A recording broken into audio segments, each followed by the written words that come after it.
എല്ലാവർക്കും നമസ്തേ. സിനതയാണ്. ഇന്ന് ചിങ്ങം രാശിയിലെ രണ്ടേകാൽ നക്ഷത്രക്കാർക്ക്, അതായത് മകം, പൂരം, ഉത്രം കാൽഭാഗം അടങ്ങിയ രണ്ടേകാൽ നക്ഷത്രക്കാർക്ക് 2024 വ്യാഴമാറ്റം 1 മെയ് 2024 മുതൽ 2025 മെയ് മാസം വരെയും വ്യാഴം 10ാം ഭാവത്തിലാണ് സഞ്ചരിക്കുന്നത്. വ്യാഴത്തിൻ്റെ 10ാം ഭാവസ്ഥിതി ചിങ്ങം രാശിക്കാർക്ക് എങ്ങനെയൊക്കെയാണ് അനുകൂലമായും പ്രതികൂലമായും സ്വാധീനിക്കുന്നതെന്നാണ് പറയാനായിട്ട് പോകുന്നത്.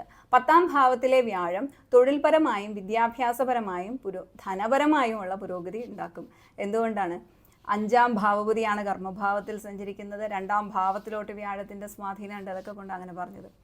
Public image, reputation, organisation skill, ഇതൊക്കെ തന്നെയും 10ാം ഭാവം കൊണ്ട് ചിന്തിക്കാവുന്നതാണ്. കർമ്മഭാവത്തിന് 5, 6 ഭാവങ്ങളുമായിട്ടുള്ള കണക്ഷൻസ് എപ്പോഴും നമുക്ക് തൊഴിൽപരമായിട്ടുള്ള പുരോഗതിയെ പറയണം. ഇവിടെ ഏത് ഭാവമായിട്ടാണ്? 5ാം ഭാവപതിയാണ് കർമ്മഭാവത്തിൽ സഞ്ചരിക്കുന്നത്, അല്ലേ? 5ാം ഭാവമായിട്ടാണ് കണക്ഷൻ. അതുകൊണ്ട് തന്നെ തൊഴിൽപരമായ പുരോഗതി അവിടെ ഉണ്ടാവും. മാത്രമല്ല ബുദ്ധി, പുത്രന്മാർ, ചിന്താശക്തി, മന്ത്രം, പൂർവ്വപുണ്യം, ഇതൊക്കെ തന്നെയും 5ാം ഭാവം കൊണ്ട് ചിന്തിക്കാം. 5ാം ഭാവം, അതായത് ബുദ്ധിഭാവവും കർമ്മഭാവവും തമ്മിലൊരു കണക്ഷൻ ഉണ്ട് എന്നുള്ളതാണ്. അതിപ്പോൾ നമ്മുടെ സാമാന്യ ബുദ്ധിയെ ചിന്തിച്ചാൽ പോലും ഈ ഒരു കാലഘട്ടം വളരെ അനുകൂലമാണെന്ന് പറയാനായിട്ട് സാധിക്കും. 5, 10 ഭാവങ്ങൾ കേന്ദ്ര ത്രികോണ ഭാവങ്ങളാണ്. രാജയോഗപ്രദമാണ് ഈ ഒരു കാലഘട്ടം. വളരെ റിലീജിയസ് ആയിട്ടുള്ള വ്യക്തികളാണ്. കാരണം എന്തുകൊണ്ടാണ്? കഴിഞ്ഞ വീഡിയോയിൽ ഞാൻ പറഞ്ഞിട്ടുണ്ട്. അതായത് രാശിയാധിപതി സൂര്യനാണ്. അതുകൊണ്ട് തന്നെ മതപഠനം, വേദപഠനം, ഇത്തരത്തിലുള്ള കാര്യങ്ങളിലെല്ലാം വളരെ താല്പര്യമുള്ള വ്യക്തികളും ഈ കാലഘട്ടത്തിൽ ഇതുപോലുള്ള പഠനങ്ങൾ, അതായത് മതപഠനം, വേദപഠനം, താന്ത്രികം, ജ്യോതിഷം, നൃത്തം, സംഗീതം, ഇതൊക്കെ തന്നെയും പഠിക്കുന്നവർക്ക് വളരെ അനുകൂലമാണെന്ന് പറയാൻ സാധിക്കും.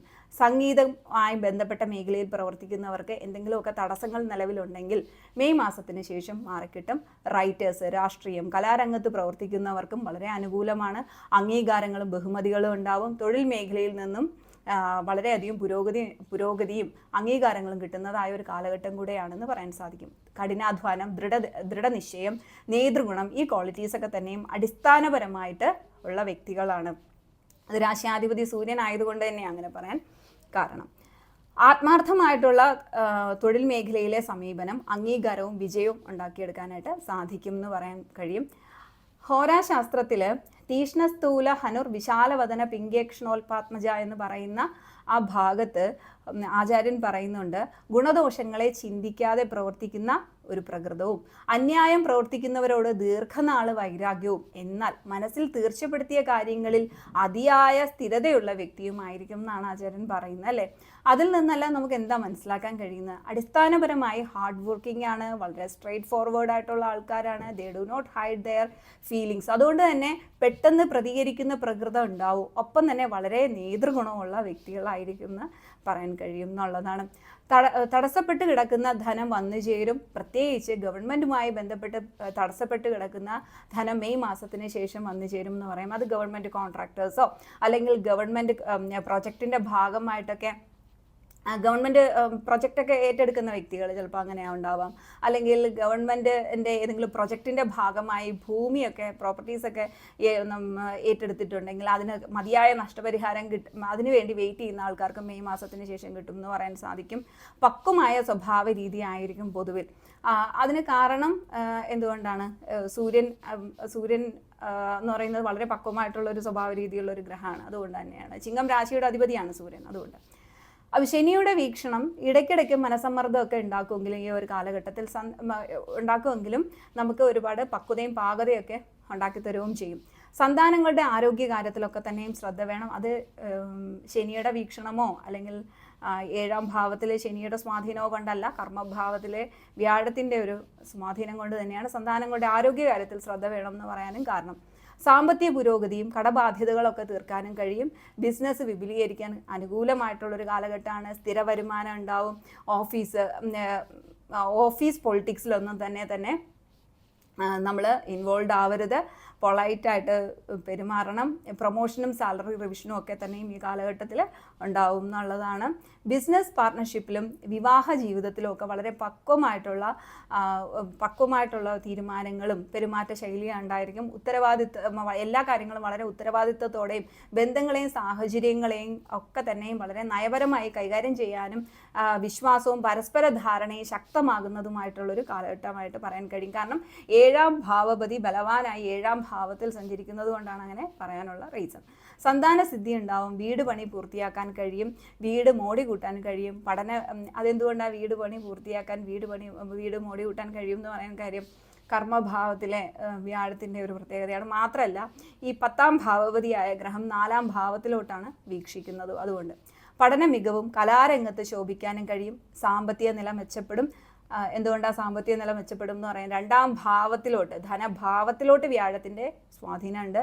പ്രശസ്തിയും സൽപ്പേരും ഉണ്ടാവും. ഗവേഷണ വിദ്യാർത്ഥികൾക്കും ഗവേഷണവുമായി ബന്ധപ്പെട്ട മേഖലയിൽ പ്രവർത്തിക്കുന്നവർക്കും mathematics, statistics, Ayurveda, investigation related ആയിട്ടുള്ള മേഖലയിൽ പ്രവർത്തിക്കുന്നവർക്ക് ഇവർക്കൊക്കെ തന്നെയും ഇത്തരത്തിലുള്ള സബ്ജക്ട്സ് കൈകാര്യം ചെയ്യുന്ന ആൾക്കാർക്കൊക്കെ തന്നെയും വളരെ അനുകൂലമാണ്. കാരണം അഷ്ടമാധിപതി കൂടിയാണ് ഈ വ്യാഴം. 5ാം ഭാവപതി അഷ്ടമാധിപതിയാണ് കർമ്മഭാവത്തിൽ. അഷ്ടമഭാവം എന്ന് പറഞ്ഞാൽ കുറച്ചൊരു ഇൻവെസ്റ്റിഗേഷൻ റിലേറ്റഡ് ആയിട്ടുള്ള ഒരു മേഖല, ഒരു ഭാഗം കൂടെയാണ്, അല്ലെങ്കിൽ ആ ഭാവം കൂടെയാണ് അഷ്ടമഭാവം എന്ന് പറയാൻ കഴിയും. പൊതുവിൽ പുതിയ തൊഴിലവസരങ്ങളും ഉയർച്ചയും സ്ഥാനക്കയറ്റവും ഉണ്ടാവും. എന്നാൽ അപ്രതീക്ഷിതമായ വെല്ലുവിളികളും ഉണ്ടായാലും ബുദ്ധിപരമായി കൈകാര്യം ചെയ്യാനായിട്ട് കഴിയും. എന്തുകൊണ്ട് അപ്രതീക്ഷിതമായ പ്രശ്നങ്ങൾ എന്ന് പറയാൻ കാരണം അഷ്ടമഭാവമായിട്ടൊരു കണക്ഷൻ ഉള്ളത് കൊണ്ട് തന്നെയാണ്. 8ാം ഭാവം എന്ന് പറയുന്നത് സഡൻ, ഹിഡൻ, അൺഎക്സ്പെക്റ്റഡ് ആയിട്ടുള്ള കാര്യങ്ങൾ അവിടെ വരും എന്നുള്ളതാണ്. 5, 8, 10 ഭാവങ്ങൾ തമ്മിലെ കണക്ഷൻ ജോലിയിലോ ബിസിനസ്സിലോ ശക്തമായ ഉയർച്ച അവിടെ ഉണ്ടാക്കും. സർവീസ് ഓറിയൻറ്റഡ് ആയിട്ടുള്ള ബിസിനസ് ചെയ്യുന്നവർക്കും വളരെ സാധ്യതയും ഉയർച്ചയുണ്ടാവും. വിദ്യാഭ്യാസത്തിന് അനുസരിച്ചിട്ടുള്ള മേഖലയിൽ ജോലി ലഭിക്കും. പഠിച്ചതുമായി യാതൊരു ബന്ധവും ഇല്ലാത്ത മേഖലയിൽ പ്രവർത്തിക്കുന്നവർക്ക് ഈ വർഷം ക്വാളിഫിക്കേഷൻ അനുസരിച്ചിട്ടുള്ള ജോലി കിട്ടുന്ന ഒരു സമയമാണെന്ന് പറയാൻ കഴിയും. റിയൽ എസ്റ്റേറ്റ് മേഖലയിൽ പ്രവർത്തിക്കുന്നവർക്കും ടീച്ചേഴ്സിനും വളരെ അനുകൂലമാണ്. ധാരാളം ഭക്ഷണം മറ്റുള്ളവർക്ക് കൊടുക്കണം എന്നൊരു ഫലവും 10ാം ഭാവത്തിലെ വ്യാഴത്തിൻ്റെ ഈ ഒരു കാലഘട്ടത്തിലുണ്ട്. അതുകൊണ്ട് തന്നെ നമുക്ക് എന്ത് മനസ്സിലാക്കാൻ പറ്റും? ചിലപ്പോൾ അന്നദാനമോ അല്ലെങ്കിൽ കുടുംബത്തിൽ മംഗളകർമ്മങ്ങൾ നടക്കുന്നതിന് അതിഥി സൽക്കാരത്തിൻ്റെയൊക്കെ ഭാഗമായിട്ട് ഭക്ഷണ സൽക്കാരങ്ങളൊക്കെ ഉണ്ടാവാം എന്ന് പറയാം. അല്ലെങ്കിൽ ഹോട്ടൽ ബിസിനസ് നടത്തുന്നവർക്ക് വളരെയധികം അഭിവൃദ്ധിപ്പെട്ടു പോകുന്ന ഒരു കാലഘട്ടമാണ്. 2ലെ കേതു സാമ്പത്തികമായിട്ടുള്ള സ്ട്രഗിൾസ് ഒക്കെ ഉണ്ടാക്കുമെങ്കിലും കുടുംബത്തിനകത്ത് സാമ്പത്തികമായിട്ടുള്ള സ്ട്രഗിൾസ് മാത്രമല്ല 2ാം ഭാവത്തിലെ കേതു, കുടുംബഭാവം കൂടെയല്ലേ, നമ്മുടെ വെർബൽ കമ്മ്യൂണിക്കേഷനും ഒക്കെയാണ്. നമ്മളും കുറച്ച് ഇറിറ്റേറ്റഡ് ആയിട്ട് സംസാരിക്കാനായിട്ടുള്ള സാധ്യതയുണ്ട് അവിടെ. അതുപോലെ കുടുംബത്തിനകത്തുണ്ടാകുന്ന അഭിപ്രായ വ്യത്യാസം, കൃഷിയിൽ നഷ്ടങ്ങളൊക്കെ ഉണ്ടാക്കുന്ന കേതുവിൻ്റെ സ്വാധീനം കൊണ്ട് അങ്ങനെയൊക്കെ ഉണ്ടാവാം. പക്ഷേ വ്യാഴം 2ാം ഭാവത്തിലോട്ടുള്ള വ്യാഴത്തിൻ്റെ സ്വാധീനം ഈ വിധ ദോഷങ്ങൾക്ക് പരിഹാരം ഉണ്ടാക്കും മെയ് മാസത്തിന് ശേഷമുള്ള സമയത്ത്. ചെറിയ തടസ്സങ്ങളിൽ നിരാശപ്പെടരുത്. നിങ്ങളുടെ ബന്ധങ്ങൾ വളരെ പക്വമായിട്ടുള്ള തീരുമാനങ്ങൾ എടുക്കാനായിട്ട് സാധിക്കും ഈ ഒരു കാലഘട്ടത്തിൽ. വ്യക്തി ജീവിതത്തിൽ ഐക്യം കൊണ്ടുവരും.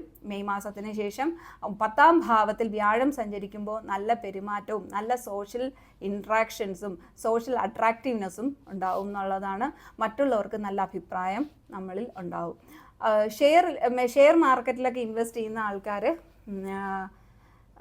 ഈ കാലഘട്ടത്തിൽ റിയൽ എസ്റ്റേറ്റ് മേഖലയിലോട്ട് മാറി ചിന്തിക്കുന്നത് നല്ലതായിരിക്കും എന്നുള്ളതാണ്. പ്രോപ്പർട്ടിയിലൊക്കെ ഇൻവെസ്റ്റ് ചെയ്യുകയാണെങ്കിൽ 2025 മെയ് മാസത്തിന് ശേഷം നല്ല റിട്ടേൺസ് കിട്ടും എന്നുള്ളതാണ്. അച്ഛനും അമ്മയ്ക്കും തൊഴിൽപരമായും ധനപരമായും വളരെയധികം പുരോഗതി ഉണ്ടാകും. അമ്മയ്ക്ക് ജോലി സാധ്യതയും തൊഴിൽ സാധ്യതയും ഉള്ളൊരു കാലഘട്ടമാണെന്ന് പറയാൻ പറ്റും. ചെറിയ അമ്മമാരൊക്കെ ഈ നക്ഷത്രത്തിലൊക്കെ ഉള്ളതെങ്കിൽ അവരുടെ അമ്മമാരൊക്കെ ജോലിക്ക് വേണ്ടിയിട്ട് ശ്രമിക്കുന്നവരാണെങ്കിൽ അമ്മയ്ക്ക് ജോലി സാധ്യതയുള്ള ഒരു കാലഘട്ടം കൂടിയാണെന്ന് പറയാൻ സാധിക്കും. അച്ഛനും അമ്മയ്ക്കും തൊഴിൽപരമായും ധനപരമായും ഉള്ള അഭിവൃദ്ധി ഉണ്ടാകുന്നതായ ഒരു കാലഘട്ടമാണെന്ന് പറയാം. അമ്മയ്ക്ക് ആരോഗ്യപരമായിട്ടൊക്കെ എന്തെങ്കിലും ബുദ്ധിമുട്ടുകൾ നേരിടുന്നുണ്ടെങ്കിൽ ആ വിധ ദോഷങ്ങളും മാറ്റിയെടുക്കാൻ മാറുന്നതായ ഒരു സമയം കൂടിയാണ്. ആരോഗ്യം ഒക്കെ മെച്ചപ്പെടുന്ന ഒരു സമയം കൂടിയാണ് മെയ് മാസത്തിന് ശേഷം എന്ന് പറയാൻ കഴിയും. അപ്പോൾ ചില ആൾക്കാരൊക്കെ ചിന്തിക്കും, എപ്പോഴും പറയുന്നതാണ് ഞാൻ, അതായത് കണ്ടക ശനിയെ കാണാതെയാണോ ഈ ഫലമൊക്കെ പറഞ്ഞെന്ന് ചിന്തിക്കും. ഞാനിപ്പോൾ എന്തിനാണ് ഇത് പറഞ്ഞതെന്ന് ചോദിച്ചാൽ, കഴിഞ്ഞ ഫലം പറഞ്ഞ സമയത്ത്, അതായത് കർക്കിടകം രാശിയുടെ ഫലം പറഞ്ഞപ്പം കർക്കിടകം രാശിക്കാർക്ക് അഷ്ടമ ശനിയാണല്ലോ. അപ്പോൾ അഷ്ടമ ശനിയെ കാണാതെയാണോ ഈ ഫലമൊക്കെ പറഞ്ഞതെന്ന് ചോദിച്ചു. ഇതൊന്നും കാണാതെയൊന്നും അല്ല. ഇപ്പോൾ കണ്ടക ശനിയാണ് എന്നെനിക്കറിയാം. 7ാം ഭാവത്തിലാണ് ശനി സഞ്ചരിക്കുന്നത്. അതായത് നമ്മൾ 7ര ശനി, കണ്ടക ശനി, അഷ്ടമ ശനി എന്നൊക്കെ മാത്രം ഉറച്ച് വിശ്വസിച്ച് നമ്മുടെ കോൺഫിഡൻസ് നശിപ്പിച്ച് ജീവിക്കാനാണ് നമുക്ക് ഉദ്ദേശമെങ്കിൽ അങ്ങനെ തന്നെ പോവാം. പക്ഷേ നമ്മൾ അതിൻ്റെ ഒരു ഭാഗം നമ്മൾ മനസ്സിലാക്കേണ്ടത്, നമ്മൾ 90 വയസ്സ് വരെ ജീവിക്കുന്ന ഒരാളാണെങ്കിൽ അതിൽ നമുക്ക് ഏകദേശം 50 വർഷത്തിന് മുകളിൽ ഏഴര ശനി, കണ്ടകശനി, അഷ്ടമശനി ഇതൊക്കെ വരും. അപ്പോൾ അതായത് 12 രാശികളിൽ 12 രാശികൾ, ഇതിൽ 7 രാശികളിൽ ശനി സഞ്ചരിക്കുന്ന കാലഘട്ടമല്ല ഏഴര ശനി, കണ്ടകശനി, അഷ്ടമശനിയൊക്കെയാണ്. അതായത് ഞാൻ ഈ പറഞ്ഞ പോലെ ഇടയ്ക്കും മുറയ്ക്കും 90 വയസ്സ് വരെ ജീവിക്കുന്ന ഒരാളിന് ഇടയ്ക്കും മുറയ്ക്കും ഏകദേശം ഒരു 50 വർഷത്തിന് മുകളിൽ ഈ ശനിയുടെ സ്വാധീനം ഉണ്ടാവും. കറണ്ട് പ്ലാനറ്ററി പൊസിഷനിലാണ് വരുന്നത്. അപ്പോൾ ഈ ജീവിതത്തിൽ സക്സസ് ആയ എല്ലാ മനുഷ്യർക്കും ഏഴര ശനിയും കണ്ടകശനിയും അഷ്ടമശനിയൊക്കെ കടന്നു പോയവർ തന്നെ, അല്ലെങ്കിൽ കടന്നു പൊയ്ക്കൊണ്ടിരിക്കുന്നവരുമാണ്. അപ്പോൾ ഈ കാലഘട്ടത്തിലെന്ന് പറയുന്നത് ശനിയുടെ സ്വന്തം വീട്ടിൽ സ്വക്ഷേത്ര ബലവാനായി സഞ്ചരിക്കുന്ന ഒരു കാലഘട്ടമാണ്. അത് ദോഷകാരിയല്ല. അതിനെ വെറുതെ നമ്മൾ ദോഷം ആരോപിച്ച് അതിൽ മാത്രമായിട്ട് ശ്രദ്ധ കേന്ദ്രീകരിച്ച് പോവുകയാണെങ്കിൽ നമ്മുടെ ഒരിക്കലും കോൺഫിഡൻസ് ഇല്ലാതായി കഴിഞ്ഞാൽ നമുക്ക് പുരോഗതിയിലോട്ട് പോകാനായിട്ട് സാധിക്കില്ല. നമുക്കൊരു പോസിറ്റിവിറ്റി ഉണ്ടെങ്കിൽ, നമ്മുടെ ചിന്തകളിൽ ഒരു പോസിറ്റിവിറ്റി ഉണ്ടെങ്കിൽ നമ്മുടെ സാഹചര്യങ്ങളെയും പോസിറ്റീവായിട്ട് കാണാനും അതിനെയൊക്കെ പോസിറ്റീവായിട്ട് അപ്രോച്ച് ചെയ്യാനും സാധിക്കുകയുള്ളൂ. ആ ഒരു റിയാലിറ്റി മനസ്സിലാക്കണം എന്നുള്ളതാണ്. ഒരു പരാജയത നമ്മൾ ഈ മലയാളിയൊക്കെ ഉള്ളൊരു പ്രശ്നം എന്തുകൊണ്ടാണെന്ന് ഞാനങ്ങനെ പറയുന്നതുകൊണ്ട് എന്നോട് ദേഷ്യം തോന്നരുത്. നമുക്ക് ഉള്ളൊരു പ്രധാന പ്രശ്നം എന്താണെന്ന് വെച്ചാൽ പരാജയത്തിൻ്റെ ഉത്തരവാദിത്തങ്ങൾ നമ്മൾ ഏറ്റെടുക്കില്ല. അത് ഒന്നിൽ എന്തെങ്കിലും പരാജയം വന്നു കഴിഞ്ഞാൽ അതിൻ്റെ കാരണം അത് ഒന്നിൽ കണ്ടകശനി ആയതുകൊണ്ടാണ്, അല്ലെങ്കിൽ ശനിദോഷമാണ്, അല്ലെങ്കിൽ കണ്ണുദോഷം, ചെയ്വനദോഷം, അങ്ങനെ നിരവധി റീസൺസാണ്. നമ്മുടെ പരാജയങ്ങൾക്ക് നിരവധി റീസൺസ് നമ്മൾ കണ്ടുപിടിക്കും എന്നുള്ളതാണ്. നമ്മുടെ ജീവിതത്തിൽ പ്രശ്നങ്ങളോ പ്രയാസങ്ങളോ ഉണ്ടെങ്കിൽ അതിൻ്റെ യഥാർത്ഥ കാരണം എന്ന് പറയുന്നത് മനസ്സിലാക്കിയിട്ട് പരാജയങ്ങളെ ഒഴിവാക്കാനായിട്ട് നമ്മൾ പ്രയത്നിക്കണം എന്നുള്ളതാണ്. ചില കുട്ടികൾ പറയാറുണ്ട്, അതായത് കൺസൾട്ടേഷൻ എടുത്ത് വരുന്ന കുട്ടികൾ തന്നെ, അതായത് ഒരുപാട് നന്നായിട്ട് പഠിച്ചായിരുന്നു, ഞാൻ പരീക്ഷാ ഹാളിൽ ചെന്നിരുന്നപ്പോൾ ക്വസ്റ്റ്യൻ എല്ലാം നന്നായിട്ട് ഓർമ്മയുള്ളവർ, പക്ഷേ ആൻസർ ഒന്നും ഓർമ്മയില്ല. അതിന് കാരണം എന്തുകൊണ്ടാണ്? ശരിക്കും കാരണം അവനവൻ തന്നെയാണ്. നന്നായിട്ട് എഴുതിയോ റിപ്പീറ്റ് ചെയ്ത് പഠിക്കാനോ ഒന്നും ശ്രമിക്കാത്തതുകൊണ്ട് തന്നെയാണ്, വായിച്ചും എഴുതിയും പഠിക്കാൻ ശ്രമിക്കാത്തതുകൊണ്ട് തന്നെയാണ് അങ്ങനെയുള്ളൊരു പ്രശ്നം ഉണ്ടാകുന്നത്. അമിതമായ ഉത്കണ്ഠ ഒക്കെ.